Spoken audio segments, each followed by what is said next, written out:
In the early hours of December 19, 1916, officers with the Joplin Police Department arrived at a quiet, upscale home in the Murfreesburg neighborhood to find the body of a man sprawled across the hallway floor. The man was dead, his chest torn by a single bullet. A revolver lay near his outstretched hand.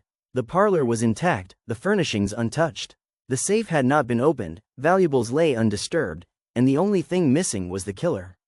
It didn't take long for authorities to realize that this was not a robbery gone wrong. The murder had been deliberate, planned. The man who had died was not just any visitor.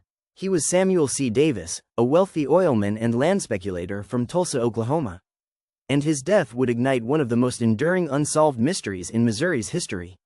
The house where Davis was killed, located at 419 South Jackson Avenue, was leased by a woman named Daisy Carter. She was with Davis that night, along with her mother and a live-in housekeeper. The group had spent the evening at a local movie theater. Returning just after 10 p.m. as they entered the house, a masked man appeared from the darkness. What happened next unfolded in seconds. Davis, known to carry a pistol, drew his weapon and fired, but missed.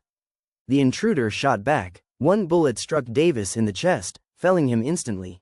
The women fled into a nearby room and barricaded the door. The killer, now temporarily trapped, threatened to shoot through the door unless they let him pass. Fearful for their lives, they complied. He slipped into the night and was never seen again. Who was this man? Why had he come? The answer, police would soon learn, was tangled in scandal, wealth, and betrayal. Samuel C. Davis had lived a complicated life, one that crossed racial, political, and moral boundaries. Born in 1872 in Weelaka, in the Creek Nation of Indian Territory, Davis was of mixed white and Muskogee, Creek, ancestry. His early years were shaped by hardship and ambition. He worked as a cowboy in his youth, eventually rising through the ranks of tribal society to serve as private secretary to Principal Chief Legis Perryman. He was trusted, articulate, and ambitious, a man who understood land, power, and the changing tides of Indian Territory as Oklahoma moved toward statehood.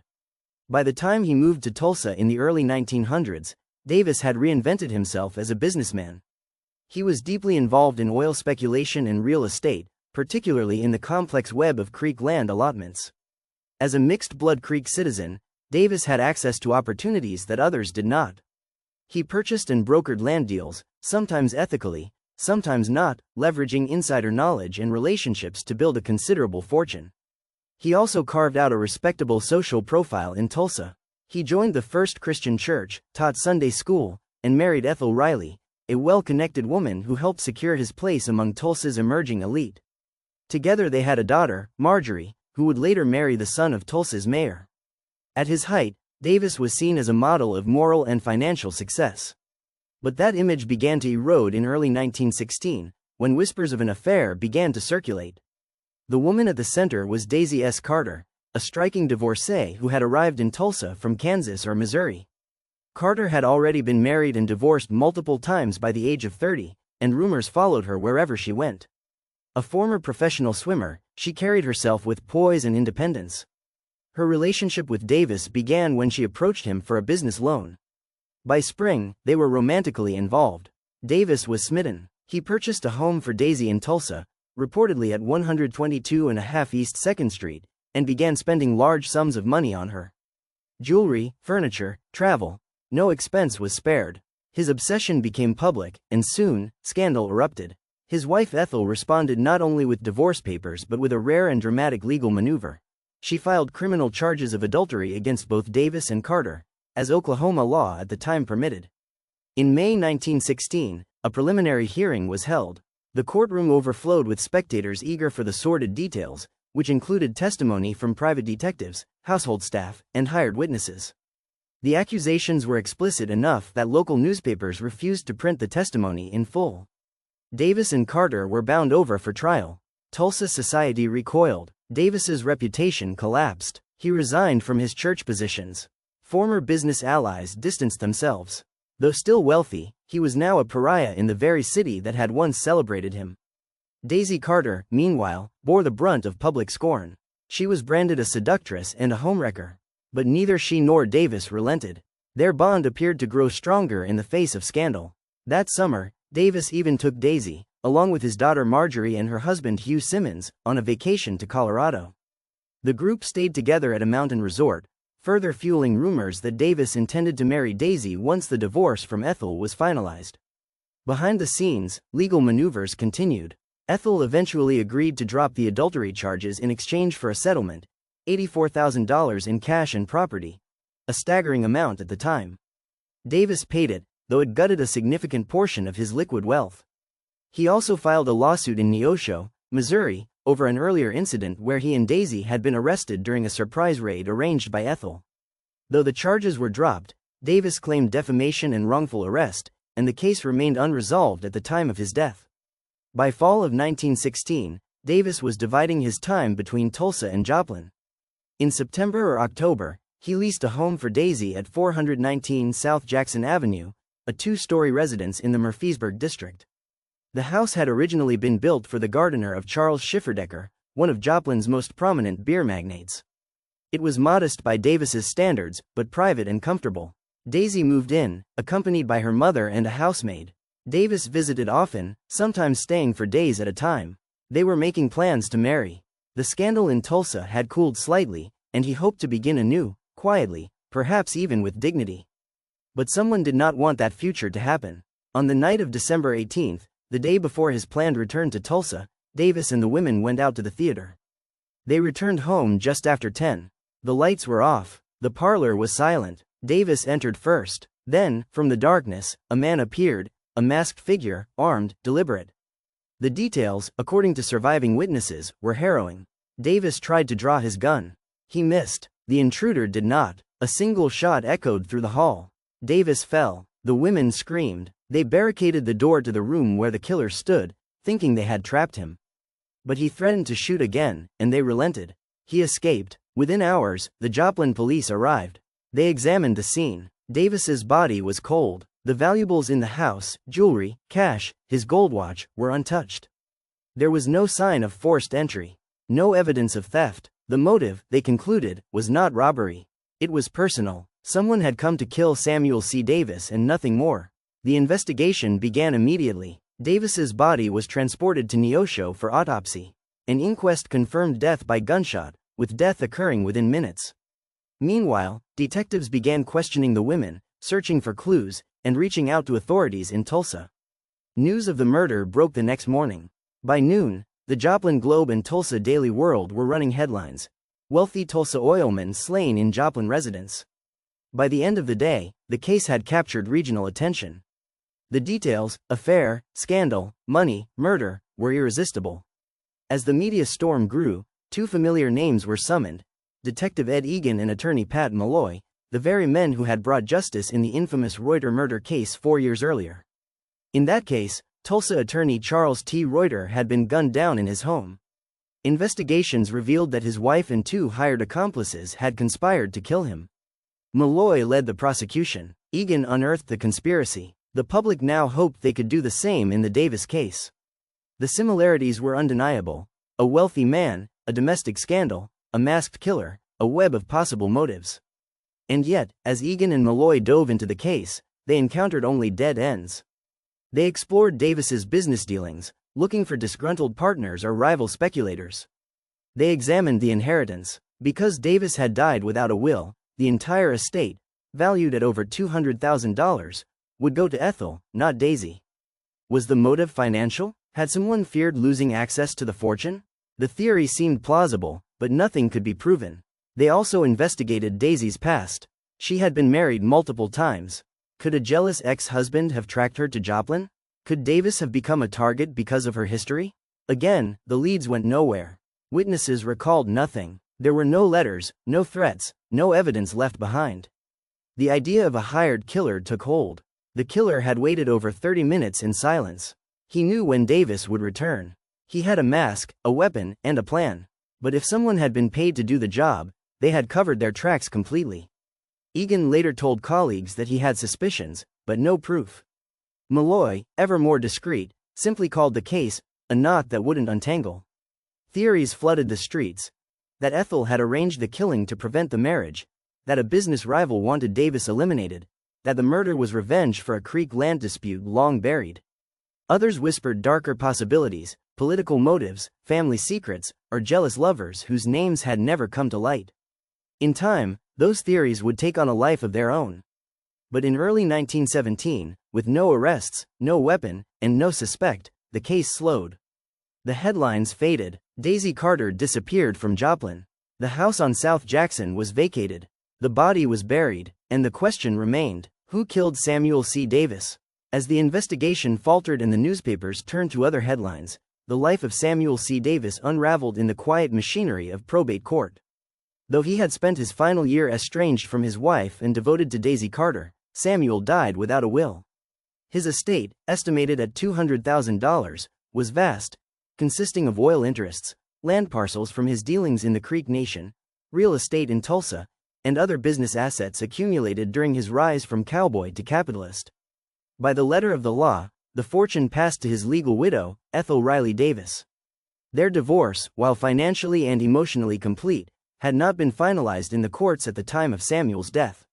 As a result, Ethel became the primary heir, receiving control of the estate that had once funded the life of her husband's mistress. To many in Tulsa, this was a fitting twist of fate. The woman scorned, humiliated by scandal and adultery, now inherited everything. Yet not everyone accepted the outcome without resistance. Samuel's daughter, Marjorie Davis Simmons, had remained relatively quiet during the public collapse of her father's marriage. She had accompanied her father and Daisy Carter on a trip to Colorado during the summer of 1916, a surprising show of solidarity that suggested she had not entirely shunned the woman her father loved. But after his death, when it became clear that Ethel now controlled every corner of Samuel's estate, Marjorie acted. In 1917, she filed a lawsuit against her mother, accusing Ethel of unlawfully claiming ownership of a 160-acre creek allotment that she said had been promised to her by her father. The suit revealed the underlying fractures within the Davis family. Marjorie's claims suggested that the land, tied to Creek tribal distribution and held in Samuel's name, had either been gifted to her prior to his death or was rightfully hers through inheritance. Ethel, now acting as administratrix of the estate, had apparently absorbed it along with the rest of Samuel's holdings. The case became public almost immediately, with newspaper headlines highlighting the growing feud. Daughter sues mother over Oilman's Creek lands. Davis legacy sparks family legal war. Though the court case was a civil matter, it resurrected the emotions of the prior year's scandal. Ethel, who had once been viewed as the victim of Samuel's infidelity, was now cast by some as greedy or vengeful. Marjorie, once silent, was now battling her mother in court. And through it all, Daisy Carter remained absent. She received no inheritance, filed no suit, and offered no public testimony. Her name appeared only once more in the official record, a witness to Samuel's murder, and then faded entirely from public view. Shortly after Davis's funeral, Daisy left the Joplin house on South Jackson Avenue and disappeared from the spotlight. The home was returned to its owners. Its history as the site of a high-profile murder became one of Joplin's whispered facts, a footnote in its historic walking tours. But Daisy herself, so prominent, so reviled, so central to the scandal, vanished into the background of history. Where she lived in the years that followed is unclear. City directories and census records show women by her name in scattered towns across Missouri and Oklahoma, but none definitively tied to her. It would be another 50 years before her name returned to the public record. In 1967, a woman believed to be Daisy S. Carter died quietly, far from Joplin or Tulsa, under modest circumstances. No obituary referenced the Davis affair. No mention was made of the events of 1916. It was as if the most scandalous woman in Oklahoma had, over time, simply ceased to exist. Her life after Davis remains a shadow, undocumented, unclaimed, and largely forgotten. While Daisy faded, the house at 419 South Jackson took on a life of its own. Officially known as the Schifferdecker Gardener's House, it became part of Joplin's Murfreesburg Historic District, a neighborhood known for its Victorian homes and colorful past. Over time, the memory of the murder softened, becoming one of those local legends told in half-truths and hushed tones. Yet the image remained: a masked gunman, a wealthy oilman, a scandal, and a bullet in the night. In Tulsa, the case lingered longer. The murder of Samuel C. Davis was viewed through the lens of another infamous crime, the 1912 killing of Charles Reuter, a local attorney whose wife and her conspirators had orchestrated his murder. That case, too, had involved a man killed at home, a scandalous marriage, and a masked assailant. It had also featured Pat Malloy as the prosecutor and Detective Ed Egan as the lead investigator, the very same men who had been summoned to Joplin in the aftermath of Davis's death. For many observers, the parallels were too strong to ignore. Both victims had been prominent men with respectable public personas but complicated private lives. Both were on the verge of leaving their wives. Both were involved with women at the heart of scandal. Both were gunned down by masked men in domestic spaces. And both cases had captivated the public with whispers of conspiracy, jealousy, and hidden motives. In Reuter's case, the conspiracy unraveled under pressure. The killers confessed. The wife stood trial. Justice, however imperfect, was served. But in the case of Samuel C. Davis, no such resolution came. Egan and Malloy worked tirelessly in the weeks following the murder. They followed dozens of leads, explored financial records, and interviewed known associates. They questioned Ethel, re-examined Daisy's past, and considered every theory, from hired killers to jilted lovers.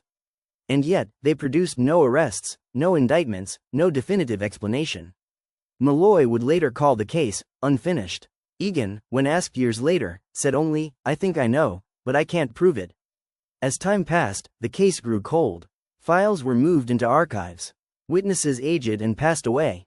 Theories persisted in the community, some rooted in logic, others in fantasy. That the killer had been hired by Ethel to prevent the marriage. That a business rival had struck him down over a land deal gone sour. That Daisy's past contained a jealous lover who had tracked her across state lines. That someone in the shadows, perhaps even within Davis's family, had quietly ensured that he would not live long enough to change his will. But the evidence was always circumstantial. The killer, whoever he was, had entered and exited without leaving a trace. No one was ever arrested. No weapon was ever recovered. No suspect was ever publicly named. And so, the murder of Samuel C. Davis remained, and still remains, unsolved. What endured instead was a story. A man who rose from Creek Nation cowboy to oil tycoon. A scandal that brought down his reputation and ended his marriage. A woman who stood by him through it all and then disappeared. A bullet fired in a hallway. And a legacy marked not by wealth or philanthropy or success, but by a single unanswered question. Over the years, historians and true crime enthusiasts have returned to the case, each hoping to solve it anew. They revisit newspaper archives, legal filings, land records. They walk through the hallways of the old Jackson Avenue house, trying to picture the scene.